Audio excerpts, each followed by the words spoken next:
নমস্কার বন্ধুরা, good morning. সবাই কেমন আছো? দুদিন আমি ভিডিও দিতে পারিনি, কারণ অটাইমে খুব খাওয়া হয়ে যাচ্ছিলো, তার জন্যেই।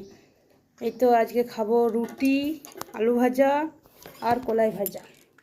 এই দেখো শসা লঙ্কা। তোমাদের সবার খাওয়া হয়ে গেছে? আমার ভিডিও কার ভালো লাগে অবশ্যই লাইক কমেন্ট শেয়ার করতে ভুলবে না।